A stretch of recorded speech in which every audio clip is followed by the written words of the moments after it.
terrain, on croyait l'avoir gagné cette coupe, on la perd, on la regagne et on la repère. Et puis tous ces incidents, on va au vestiaire, on revient, on discute, là on perd la concentration, on discute même avec ses adversaires, on ne comprend plus très bien. Et maintenant il faut revenir à la dure réalité, ce sont des adversaires, même si on les connaît bien, c'est la finale de la Coupe de France. Et on joue un peu sa saison là-dessus, Saint-Etienne n'a rien gagné cette année, Paris non plus. Donc Michel, avec vous Patrick Battiston. Saint-Etienne a une place en Coupe d'Europe d'assurer Coupe de l'UEFA. Et PSG joue tout dans les secondes qui viennent. Battiston prend son élan. Dedans.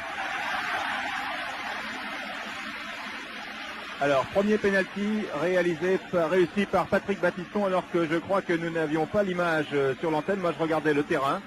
Je ne sais pas, on n'avait pas l'image. Alors, il y a eu tellement de choses qui sont produites sur le terrain qu'on n'a pas vu l'image du penalty de Battiston. Je peux vous dire qu'il l'a mis dedans, en force. Et que Saint-Etienne a donc réussi son premier penalty et que nous allons voir maintenant bien sur l'écran, voilà, tout va très bien, le penalty du PSG. Donc Batté, on va le voir, s'il continue à les tirer en force.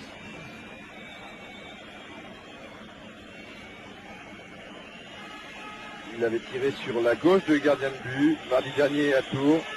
Dominique Battenet. Oh là là! En force, et quelle force, mais j'ai l'impression que Monsieur Vautreau veut refaire tirer ce pénalty, je ne sais pas, qu'est-ce qui se passe? Il fait un petit signe là. Ah oui, eh oui, on remet ça. Jean Castaneda aurait bougé avant que Battenet, on va voir. Donc Battenet n'a toujours pas touché le ballon, toujours pas. Ah oui. Oui, mais enfin alors, là c'est très pointilleux parce que ça ils le font toujours et c'était pas flagrant. Parce que dans ces conditions, on les fait tous retirer, enfin oui, bien sûr. Effectivement, on peut les faire tous retirer, mais là, bon, bah, le ralenti, Monsieur Vautreau ne l'a pas, et il a jugé au premier coup d'œil que Castaneda avait bougé. Il donne à enfin, je vous dis, hein, ils le font tous, ils anticipent tous avant le tir du joueur, ce qui effectivement n'est pas réglementaire. Mais là, dans ces conditions, j'ai l'impression, enfin, s'il est pointilleux à ce point, il peut en faire retirer très souvent. Enfin, on va voir. Deuxième chance donc pour Dominique Battenet. Cette fois, il y est. Ben oui. Donc, un partout. Ils reviennent de loin, là, les Parisiens encore, décidément, un but à quelques secondes de la fin et un pénalty retiré. Rien n'est donc joué. Un partout. Et c'est Jean-Louis Zanon qui va tirer maintenant pour Saint-Etienne, encore un gaucher. Battenet a bien cru qu'il avait mangé la coupe quand son premier tir est passé au-dessus. Zanon, silence. Oh! Au-dessus. Non! Retiré. Retiré. Voilà. Ah bah comme ça, Le ralenti. Égalité, oui. Ralenti, Gérard. Oui, je crois que... Alors, a-t-il bougé? Voilà, là il a bougé, ça y est, il a bougé un peu. Oh oui, mais alors là, je crois que... On n'en sortira jamais. En tout cas, 2 tirs au-dessus et 2 pénaltys à retirer. C'est pas flagrant. Il avait 2 pieds au sol encore, je crois. Bon, on remet ça avec Zanon. Voilà. Alors, Battiston a marqué, Battenet a marqué. Voici Zanon. Et cette fois, comme Battenet, c'est la même musique. Un coup au-dessus, un coup sur le côté droit du gardien. Alors, 2-1 pour Saint-Etienne. Nous revoyons à nouveau ce tir de Jean-Louis Zanon avec seulement 2 pas et demi d'élan. Ah oui, il n'ose plus Dominique Baratelli. C'est Éric Renaud maintenant. Il a donc fait son entrée en cours de prolongation. Et Jean Castaneda, évidemment, qui va faire bien attention. Et là, peut-être avec Monsieur Vautreau, on n'en arrêtera peut-être pas souvent côté gardien de but. On va partir vraiment au tout dernier moment. Oui, là, il regarde Jean Castaneda, Éric Renaud. Et il l'accorde, alors que je peux vous dire que Castaneda avait bougé avant. Mais enfin, le ballon est rentré, donc. Voilà, nous revoyons. Oui, il a déjà bougé, là, comme tout à l'heure. Ouais, mais quand il est dedans... Il est dedans, bon, d'accord. Égalité de partout. Et qui va tirer maintenant? C'est Johnny Rep pour Saint-Etienne. Johnny Rep pour Saint-Etienne. Oh là là là. C'est dur pour les nerfs. Ouais. Et Johnny Rep très vite. Et au fond. Ah, il n'a pas de planète, Denis, il n'a pas ménagé le suspense de son côté. Johnny Rep marque, nous revoyons ce tir de Rep. Et regardez bien si le gardien a bougé. Pratiquement pas là, il n'a pas bougé, mais effectivement il a été photographié par Rep. Alors Baptiston, Zanon, Rep pour Saint-Etienne, Battenet, Renault pour PSG, la suite. 3-2 pour les Verts, aux Parisiens avec Rocheteau, qui a marqué le but que l'on n'attendait plus. Dominique Rocheteau, il tire les coups francs du coup de pied, lui, pas de l'intérieur du pied. Les pénaltys, je ne sais pas. Je crois que c'est la première fois que je vois Rocheteau tirer un pénalty. Oui, mais Jean Capeletta était parti du bon côté, c'était juste, 3 partout. Ça continue pour Dallas. Ouais, c'est mal parti. Et oui. Et nous voyons ce tir de Rocheteau. Juste, hein. Ouais. Au ras, mais c'est dedans. Et maintenant, c'est Jean-François Larios qui va tirer pour l'AS Saint-Etienne. Alors, plus on approche de la fin de la série, plus le poids qui pèse sur vos épaules est énorme. À mon avis, il vaut mieux penser à autre chose. Sinon, on ne peut plus mettre un pied devant l'autre. Larios.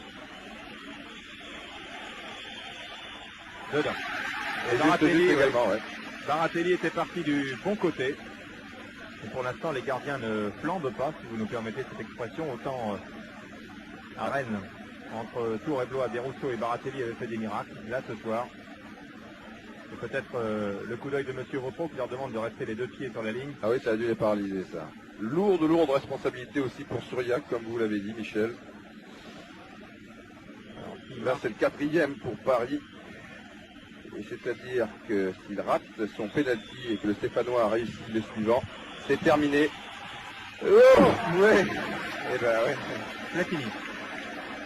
En force. Platini. Qui aurait pu être le héros de la soirée, il l'a été, mais s'il rate le penalty, c'est vraiment... Et il est sifflé, là c'est regrettable. C'est vraiment dommage. C'est grotesque. Je crois que oui, c'est grotesque. Ouais. Le public est grotesque. Oh, ils ne sont pas tous, il y en a quelques-uns. Non, ils ne sont pas tous, Ouais. les quelques-uns. Mais... Alors Platini, ensuite ce sera, je crois, Fernandez. Beaucoup d'élan, Platini. Oh, justesse et claquage à l'arrivée. Il a vraiment joué le jeu jusqu'au bout. Ce dernier match avec Saint-Etienne, il ne s'est pas dérobé. Je crois qu'avec la blessure qu'il a à la cuisse, il aurait pu demander à Herbin de ne pas tirer les pénaltys. Il y aurait eu évidemment des interprétations. Et il est allé au bout et il a mis au ras du poteau et des doigts de Baratelli. Chapeau. Et Luis Fernandez, c'est à vous. Luis Fernandez. Bon bah c'est simple, on est à 5-4. Ouais. 5-4, si Fernandez rate le pénalty, c'est Saint-Etienne qui remporte la Coupe de France. Luis Fernandez. C'est dur. Ouais. À quoi peut-il penser pour se décontracter, pour être lui-même? Il a 22 ans. Oh oui. Oh là là là là. Plus Sacré Louis. Ouais. Plus ça va, plus on est près du poteau. Hein. 5-5. Il fait ouf et on le comprend bien d'ailleurs, le ralenti le prouve. Alors maintenant on continue mais avec d'autres joueurs normalement. Et le tout est de savoir si on... Je ne pense pas qu'on recommence une série complète de pénalty. Je crois que dès qu'on en rate un maintenant c'est terminé. Enfin en admettant que celui qui suit est réussi par l'adversaire. Voilà, c'est au finish maintenant. On n'en a pas raté un jusqu'à présent, enfin 2 mais Alors, on qui les a a fait tiré retirer. Donc qui n'a pas tiré là? Lopez, il n'en a pas tiré. Nogues, Lestage, Janvion. Côté stéphanois, parisien, il y a Pilorgé, Lemou, Michel Ngom, Boubacar Toko. Je crois que c'est tout. Ouais. Et on va discuter là pour dire à Jean Castaneda, tu sais si c'est lui, il est sur à gauche. Bon. Et c'est Christian Lopez.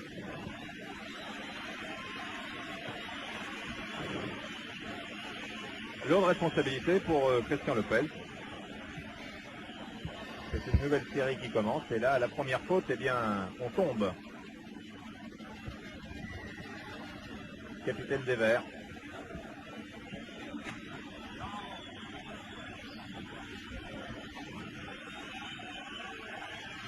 Et arrêt de Baratelli. Ah là là, arrêt de Baratelli. C'est-à-dire que si Jean-Marc Pilorget, qui s'avance maintenant, réussit le pénalty, c'est gagné pour le PSG. Je vois Francis Borelli qui fait une prière là. Oh là Il là. tourne sur lui-même, il y a Georges Dominique à ses côtés. Nous revoyons le tir. Non, nous allons maintenant enchaîner, normalement d'ailleurs, avec... Oui, le revoit là. oui. Oh là là. Donc, Du bout du pied, Dominique Baratelli a dégagé ce pénalty de Lopez, alors qu'on voit Francis Borelli les mains jointes, il est en pèlerinage. Il doit promettre des tas de choses. des tas de choses à Jean-Marc Pilorget. En Un particulier. contrat en or. Attention. Pilorget, où on continue. Pilorget, ça y est, le Paris Saint-Germain remporte la Coupe de France. C'est terminé, victoire du PSG, Francis Borelli qui est à ses côtés. Ça y est, le Paris Saint-Germain disputera une Coupe d'Europe. C'est quand même dur pour Saint-Etienne, mais cela aurait été également très dur pour PSG dans des matchs aussi intenses et aussi valables. On aimerait que les deux équipes la remportent, bien qu'on en fasse pendant deux, mais que Voilà. voulez-vous, C'est la règle. c'est la règle du jeu, elle est dure surtout. Voilà, nous allons conclure assez rapidement car nous avons longuement gardé l'antenne ce soir. Je pense qu'il faut tout de même que nous restions quelques instants ici au parc pour voir la remise de la coupe par le président de la République. La coupe qui sera remise dans quelques instants à Dominique Battenet, qui la recevra pour la première fois de sa carrière en tant que capitaine. Ce sera sa 4e victoire en Coupe de France. Alors si le protocole est assez rapide, je crois que c'est tout de même une image symbolique de la soirée. Ce sera la dernière, je vous le promets. La remise de la coupe au capitaine de Paris Saint-Germain, alors qu'il y a une émotion intense du côté du club de la capitale, un club qui est né il n'y a pas très longtemps, en 73-74, grâce à l'initiative de fous de football comme Daniel Echter, Juste Fontaine, qui ont été au départ de cette équipe. Et voici Paris Saint-Germain, maintenant 8 ans plus tard, remportant son premier grand trophée, la Coupe de France de football, qui permettra au PSG de disputer la saison prochaine une Coupe d'Europe. Et le public du parc qui scande allez Paris, allez Paris. Le président de la République est debout dans la tribune. Il va remettre dans quelques instants la Coupe de France à Dominique Battenet, coupe qui apparaît sur votre écran.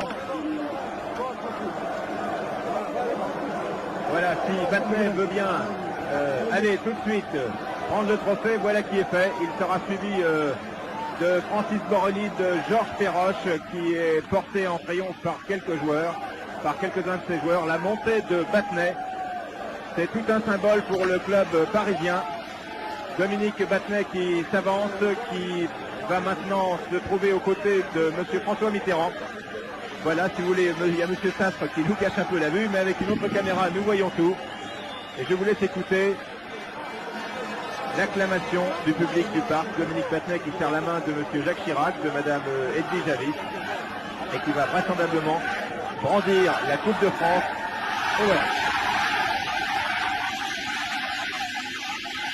Intense émotion pour le capitaine de PSG qui est, à mon avis, doit avoir les larmes pas loin du bord des yeux. Et je crois que nous allons conclure sur...